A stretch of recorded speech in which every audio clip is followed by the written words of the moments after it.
Bonjour à tous et à tous et bienvenue pour ma première vidéo de Force Atlético. Aujourd'hui, on va analyser la 19e journée de la Liga avec la rencontre entre la Real Sociedad et l'Atlético de Madrid à Anoeta. Un déplacement de plus et malheureusement une nouvelle très mauvaise prestation loin du Metropolitano. L'Atlético a livré une performance complètement honteuse et indigne de son statut. Un match sans énergie, sans idée, sans caractère, à l'exception de quelques éclairs isolés d'un immense Jan Oblak. Les hommes de Diego Simeone ont montré un visage inquiétant et très loin de celui d'un prétendant au titre. Cette rencontre conclut sur un match nul, frustrant, symbolisant parfaitement les limites actuelles de cet Atlético, désormais absolument largué de la course au championnat. Donc pour analyser cette première mi-temps, on peut dire tout simplement que c'est une mi-temps ennuyeuse, sans agressivité et sans idée de l'Atlético.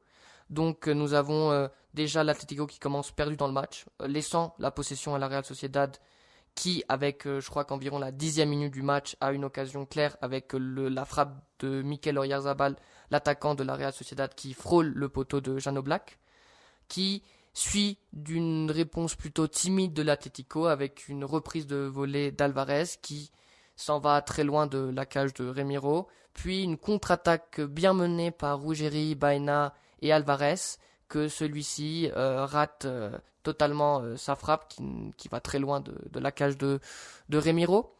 Donc ensuite, après cela, l'Atlético disparaît. Elle ne fait plus grand-chose dans le match, dans cette première mi-temps au moins, avec une Real Sociedad qui cherche de plus en plus ouvrir le score, et un Atlético qui est perdu, désorganisé, mais qui à peu près se défendait bien avec un bon David Franco et un bon Marc Poubil. Puis Ruggeri était à peu près il souffrait un peu avec Kubo. Puis Llorente, un match plutôt correct.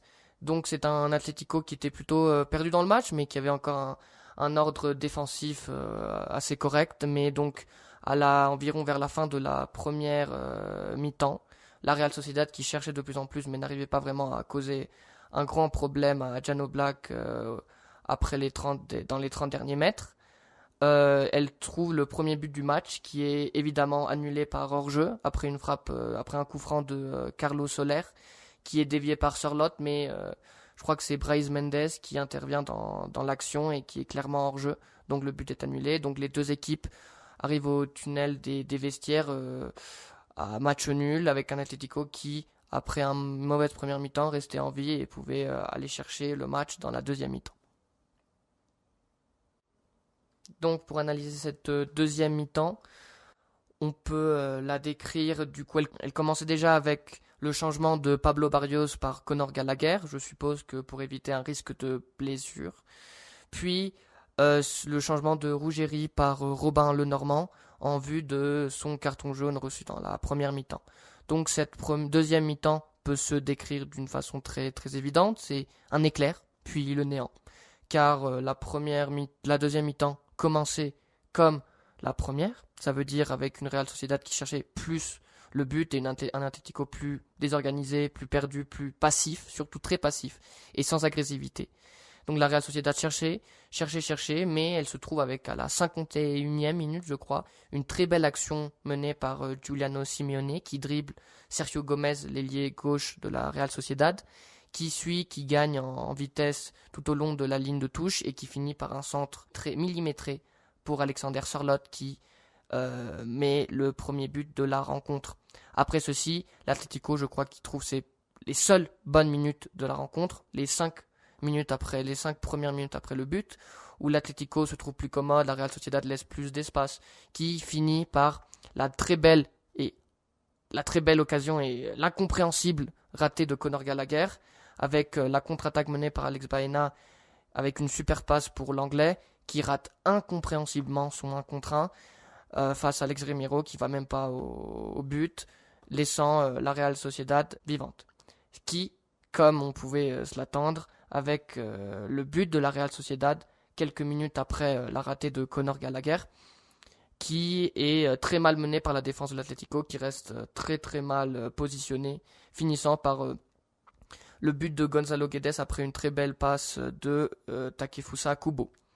Donc après ceci, le néant absolu. L'Atlético ne sait plus quoi faire. Donc Simeone décide d'intervenir en changeant deux joueurs, Alvarez pour Griezmann et Cardoso et Baena par Cardoso, qui est deux changements qui pouvaient s'attendre vu que Alvarez n'a pas fait un bon match encore une fois et Baena, je suppose qu'il était fatigué. Donc après cette entrée, l'Atlético a essayé encore de chercher un peu le match avec une passe de Griezmann à Gallagher qui celui-ci décide prend une mauvaise décision et ne tire pas, il ne fait rien du tout, il met une passe en arrière à Griezmann qui ne finit après rien du tout parce que les défenseurs de la Real Sociedad s'étaient déjà repositionnés. Puis ensuite, après ça, presque plus rien. La Real Sociedad continue, mais elle fait face à un énorme Jan Oblak qui fait de nombreux arrêts à Brais Mendes, Oyarzabal, Kubo et d'autres, à Rambarou, à d'autres joueurs de la Real Sociedad. Donc, et l'Atlético se trouve perdu, absolument sans aucune idée. L'équipe est désorganisée, personne n'arrive à faire des passes percutantes, personne n'arrive à faire des appels en danger. L'équipe se trouve perdue et ceci finit avec le 1 contre 1 absolument et incroyablement raté par Antoine Griezmann qui rate son 1 contre 1. Le ballon piqué est arrêté facilement par le gardien espagnol Remiro et c'était la dernière occasion environ vers la 80e minute pour l'Atlético qui pouvait essayer de chercher un miracle et de gagner un match qui ne méritait évidemment pas. Après ceci, je crois que Raspadori entre pour Koke, cherchant évidemment à gagner le match car le match nul ne servait pas à l'Atlético. Mais ceci n'a pas changé grand-chose. La Real Sociedad continuait, mais a permis à la Real Sociedad de trouver plus d'erreurs dans la sortie de balles de l'Atlético, permettant à la Real Sociedad de créer plus en plus de dangers. Mais comme j'ai déjà dit, elle fait face à un énorme Jan Oblak qui fait un arrêt incroyable à Kubo à la 85e minute, je crois, quelque chose comme ça. Puis aussi la Real Sociedad, je crois qu'à la 75e minute, demandait un penalty de Oblak à Oyarzabal, mais évidemment, ce n'était rien du tout, car le contact est absolument inexistant. Donc le match se finit avec une occasion à la dernière minute de Carlos Soler qui frôle le poteau de Jan Oblak et qui aurait signifié la victoire pour la Real Sociedad, mais ceci n'est pas arrivé. Du coup, le match nul est le résultat de ce match.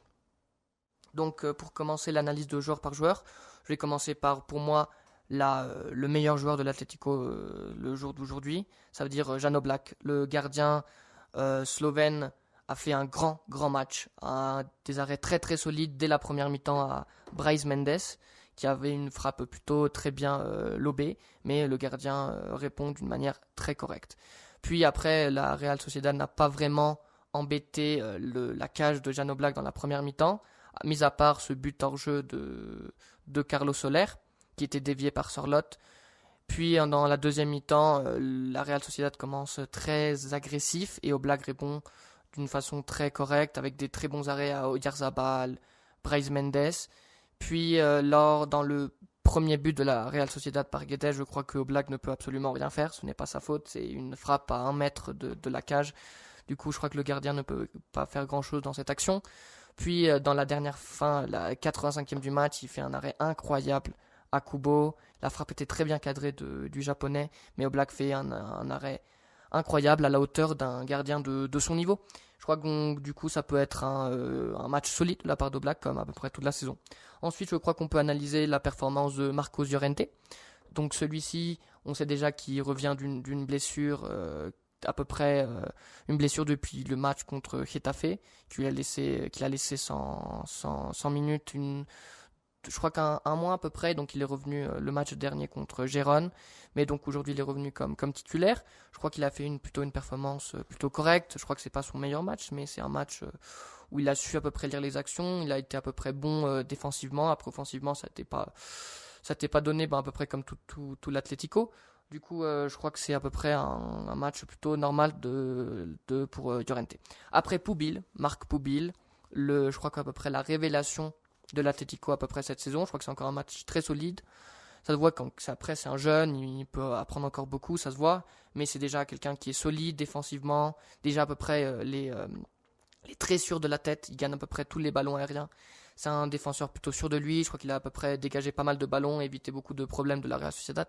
Après je crois que c'est vrai qu'il a eu une petite erreur dans la deuxième mi-temps, parce que je crois que la Real Sociedad lui prend le ballon dans une conduction qui faisait, donc ça a fini par une contre-attaque dangereuse pour la Real Sociedad, mais après je crois que c'est Oblak qui gère pas mal la situation. Mais plutôt, je crois que c'est un match plutôt correct de Marc Poubil.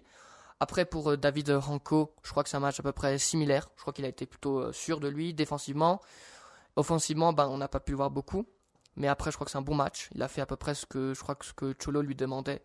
Après, c'est vrai que je crois que dans le premier but de la Real Sociedad, il a un retrait défensif plutôt négligeable. Je crois qu'il revient très très lent à l'action et ça permet à la Real Sociedad d'avoir une plus grande facilité pour marquer dans la deuxième mi-temps. Après, maintenant, je crois que je peux passer à Ruggeri, qui n'a que joué le premier temps, la première mi-temps. Donc, je crois que c'est un match plutôt correct. Il faisait à peu près des bons trucs. Après, c'est vrai que la première action du match, Kubo le dribble plutôt facilement et il fait une faute qui aurait peut-être pu finir en carton jaune, mais c'est pas le cas. Du coup, je crois que après cette action, je crois que dans le match, il a été plutôt correct. Il contrôlait à peu près Kubo, mais je crois que dans une contre-attaque à peu près vers la fin de la première mi-temps, c'était un 3 contre 1. Du coup, Ruggeri n'arrivait pas à l'action. Du coup, il fait une faute à Kubo qui lui vaut le carton jaune. Du coup, c'est pour ça que Simeone décide de le changer en deuxième mi-temps, mais c'est un match plutôt à peu près assez normal, même s'il a eu cette petite erreur face à Kubo. Ensuite, on peut analyser, je dirais que Alex Baena, du coup, titulaire après de nombreux mois après exactement le match qu'on perd contre Barcelone 3-1. C'était à ce match la dernière fois qu'on l'a vu. Du coup, il revient d'une blessure. Du coup, ça s'attendait que on n'attendait pas un très gros niveau de Baena. Il était à peu près sans rythme et ça s'est à peu près vu les premiers temps de la première mi-temps où l'Atlético était plutôt très imprécis avec le ballon. On a vu, il essayait de demander le ballon, de faire des retraits défensifs, comme tous les joueurs de l'Atlético, il fait des rentrées défensives plutôt bien. Il a sauvé quelques contre-attaques de la Real Sociedad, mais après avec le ballon et en essayant de lancer ses partenaires, il a raté pas mal de passes. Je l'ai pas vu très précis Baena aujourd'hui, même on connaît sa qualité, c'est un joueur très très fort, mais après bon, il revient de blessure, c'était à peu près normal qu'il soit à peu près dans un manque de rythme, mais du coup un Baena que j'ai vu, j'ai pas vu le meilleur Baena qui lui manquait du rythme, comme je dis, il lui manquait du rythme et ça s'est vu dans les quelques passes qu'il a raté les contre-attaques, mais après de toute façon il laisse une très belle action avec une belle passe de première intention à Alvarez que celui-ci rate le cadre absolument. Et avec dans la deuxième mi-temps avec la très belle basse à Conor Gallagher que l'anglais rate de façon incroyable, comme j'ai déjà dit. Donc ensuite, je crois que je peux analyser la performance de Koke, qui a à peu près joué jusqu'à la 70e minute du match. Je crois que c'est un match plutôt solide, même il n'a pas pu faire plus de ce qu'on lui demandait. Il a à peu près aidé ses compagnons quand la Real Sociedad faisait une pression très élevée. Il a à peu près essayé de mettre en avant l'équipe, mais après je crois qu'il n'a pas pu vraiment réussir. Mais après quand on le pressionnait, il faisait des bons retraits défensifs, il faisait des bonnes passes à première intention. Je crois que c'est pas un mauvais match de Koke, mais c'est pas vraiment un des meilleurs matchs de la saison qu'il a fait, car on connaît que Koke cette saison est en train de faire une saison vraiment très solide et très surprenant, le capitaine de l'Atlético de Madrid qui fait un match plutôt normal. Ensuite, je crois que je peux analyser pour moi mon joueur préféré lors de la première mi-temps, que c'est Pablo Barrios. Pour moi, il a fait un première mi-temps où il a à peu près essayé d'oser de mener l'attaque de l'Atlético, même si ça n'a pas vraiment servi à grand chose car l'Atlético ne répondait pas. Mais bon, Barrios, on connaît que c'est un joueur avec une qualité exceptionnelle, un joueur qui n'a pas peur de demander le ballon, de dribbler 3-5 adversaires quand on lui met la pression. C'est un joueur qui est très à l'aise techniquement, on connaît sa qualité. Et c'est bon qu'il a laissé quelques détails cette première mi-temps en faisant des dribbles à un ou deux ou trois joueurs de la Real Sociedad, essayant de mener l'équipe vers l'avant. Mais après, c'est vrai qu'il n'a pas pu faire les passes qu'il souhaitait faire. Il n'a pas pu chercher toutes les intentions, toutes les belles passes que celui-ci nous donne normalement chaque match, mais je crois que c'est un match plutôt solide, même s'il a pu jouer que 45 minutes, je suppose que par peut-être un risque de blessure. On espère que ça soit rien du tout parce qu'on a un match, on a les demi-finales contre le Real Madrid très bientôt, du coup on espère que ça sera rien de très grave. Donc bon, c'est un match plutôt normal de Pablo Barrios. Ensuite, je crois que je vais analyser la performance de Giuliano Simeone. Donc comme on le connaît, c'est un joueur avec un esprit très très compétitif et à peu près un esprit comme tous les supporters de l'Atlético, d'aller à chaque ballon. Et à peu près, c'est lui qui permet d'ouvrir le score avec une très belle action où il fait un petit pont au joueur de la Real Sociedad, Sergio Gomez, qui continue tout au long de la ligne de touche et qui finit par un centre à Sorloth, qui finit par marquer. Du coup, cette action de Giuliano est très, très belle et très formidable. Mais après, je crois que il a été à peu près inexistant dans toute la rencontre. C'est vrai qu'il a eu des retraits défensifs, comme on le connaît déjà à Simeone, à Giuliano. Mais après, je crois qu'on a manqué un peu plus d'apparition de Giuliano Simeone. Mais après, c'est vrai que dans les dernières minutes, c'est lui qui a essayé d'aller de l'avant, aller à l'équipe. Il a gagné quelques ballons quand il court, parce que Giuliano, quand il se met en vitesse, c'est un des joueurs les plus rapides du championnat, je suis sûr. Donc je crois que c'est une performance plutôt solide de Giuliano, mais je crois qu'il peut faire beaucoup plus. Et après, on l'attend, parce que c'est vrai que les derniers matchs qu'il a fait, c'était pas du très grand niveau, mais je crois que c'est un match plutôt solide. C'est grâce à lui qu'on arrive à ouvrir le score. Après, il a fait encore cette action, je crois qu'une ou deux fois, mais malheureusement, ça n'a pas pu finir dedans, comme la première occasion de l'Atlético. Ensuite, je crois que je vais analyser la performance de Alexander Sorloth. Je crois que la première mi-temps n'est pas très bonne. Je crois qu'il commence plutôt bien le match en interceptant un ou deux ballons. Mais après ça, il a à peu près disparu. Il rate des passes.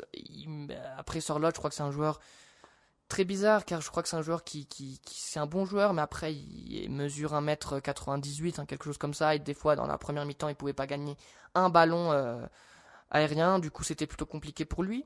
Mais bon, à peu près, donc Cholo a décidé de le maintenir dans la deuxième mi-temps. Et bon, bah, ça fait effet, car c'est lui qui marque la passe de Giuliano. Bah, un but pas très difficile à faire, mais bon, fallait être là, donc Sorloth est là. Et bon, il marque, même si c'est pas son meilleur match, je crois qu'il a été au moins présent. Et après, le but, c'est vrai que je l'ai vu plus participatif. Il demandait plus la balle, il était plus avec ses compagnons, mais je crois que c'est un match plutôt normal de Sorloth. Et après, maintenant, je crois que je vais analyser pour moi une performance honteuse de, je crois que celui qui devrait être le meilleur joueur de l'Atlético, ça veut dire Julián Álvarez. Je crois que c'est un match vraiment où celui-ci était perdu, il ne savait plus quoi faire. C'était un match totalement exaspérant de Alvarez. Il fait essayer de faire des passes, mais ces passes allaient à nulle part. Il a raté deux actions très belles où je sais pas ce qu'il a fait. Je sais pas vraiment qu'est-ce qui lui arrive à Alvarez. Je crois que c'est à peu près 8 matchs qu'il est vraiment dans une forme préoccupante, c'est d'Alvarez, car il a fait quelques mois exceptionnels après ce triplé à Rayo Vallecano et le doublé face à Madrid. Mais après cela, je l'ai vu vraiment des performances très intermittentes. Il se sent, je crois qu'Alvarez maintenant se sent pas vraiment à l'aise. Faut voir qu'est-ce qui se passe, parce que c'est vraiment préoccupant que notre meilleur joueur ne s'est fait des matchs comme celui qu'on a vécu aujourd'hui, où il était totalement transparent et même sans idée. Il est trop imprécis. C'est très bizarre de dire ça pour un joueur comme Alvarez, l'imprécision qu'il a tenue aujourd'hui. Mais bon, on espère qu'il va s'améliorer, parce qu'on a vraiment besoin d'une meilleure forme, un état de forme meilleur d'Alvarez. Donc ensuite, donc vers la minute, comme j'avais dit, dans la deuxième mi-temps, il y a un changement. Je crois que c'est celui de Barrios, de Gallagher pour Barrios. Bon, le match de l'Anglais vraiment affreux.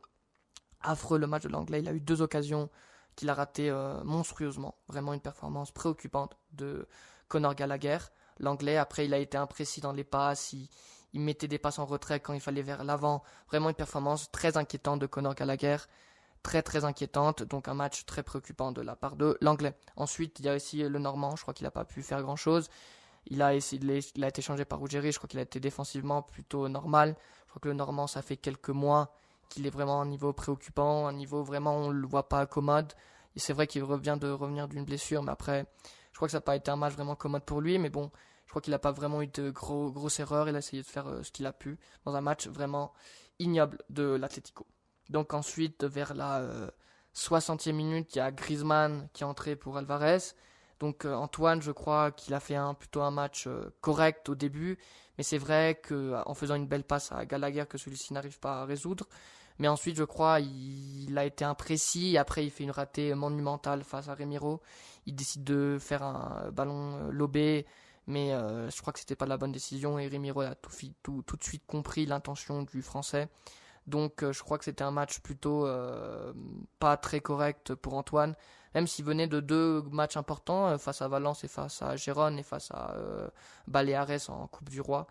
Je crois que c'était un match où celui-ci ne s'est pas senti commode et a raté et a pas fait ce que je suppose que Cholo lui avait demandé. Et en plus, cette raté reste très marqué pour cette description de son match, vu qu'il n'a joué que 30 minutes. Puis maintenant, je vais décrire la performance de Cardoso. Je crois que Johnny Cardoso est entré, il a fait plutôt des bonnes choses, il a récupéré quelques ballons et après c'est lui qui donne la balle de but à Antoine, mais après Griezmann la rate, comme j'avais déjà dit. Je crois que c'est une performance plutôt correcte de Cardoso, je crois qu'il a essayé de faire des bons trucs, donc il a été plutôt correct, je crois. Contrairement à ses compagnons, il est venu chercher le match avec une pression plutôt haute. Il était plutôt mis dans le match, je l'ai vu plutôt concentré. Donc je crois que c'est une performance plutôt correcte pour les minutes sur lesquelles il a été dans le terrain de jeu. Donc maintenant à peu près à la 70e, Koke est sorti pour Giacomo Raspadori. Du coup, je crois que j'ai pas vraiment rien à dire sur l'italien, même s'il a joué à peu près 20 minutes. Il n'a pas vraiment eu un point important sur le jeu. Il n'a pas eu vraiment beaucoup de balles qu'il a reçues. Et bon, après, il a toujours eu cette intensité, cette envie d'aller chercher le match. Mais après, je peux pas dire grand chose sur l'italien qui on dirait, qui est de plus en plus près de la Rome. Donc ensuite, je crois que pour la performance de Simeone, de Cholo Simeone, de l'entraîneur, je crois que c'est un match très très mauvais. Je crois que Simeone n'a pas su trouver comment faire des dégâts à la Real Sociedad qui se sentait plutôt très commode dans le match. Et les retraits défensifs de l'Atlético dans la fin de la deuxième mi-temps, elle est vraiment préoccupante. L'Atlético n'a pas su s'organiser. Et donc ça laisse un bilan plutôt préoccupant pour ce qui suit. Donc pour conclure, ce match nul est bien plus qu'un simple match. Pour moi, c'est une alarme majeure car ça reflète un Atlético sans idée, sans ambition et sans intensité. Ce qui est très grave car on va jouer dans quelques jours le premier trophée de la saison face au Real Madrid dans les demi-finales de la Supercoupe d'Espagne. Donc on espère que Cholo va bien travailler ces derniers jours pour bien préparer les siens face au premier trophée de la saison. Et espérons que ceci n'est qu'un petit accident dès ce début d'année et que l'Atlético pouvoir redresser son jeu pour chercher à se qualifier aisément pour la prochaine Ligue des Champions, vu que maintenant Real Madrid, Villarreal et Barcelone sont beaucoup éloignés de l'équipe menée par Diego Simeone. Donc j'espère que cette vidéo vous a plu. Du coup, nous nous retrouverons lors du prochain match face au Real Madrid pour l'analyse de celui-ci. J'espère que vous avez eu une très bonne journée et à bientôt.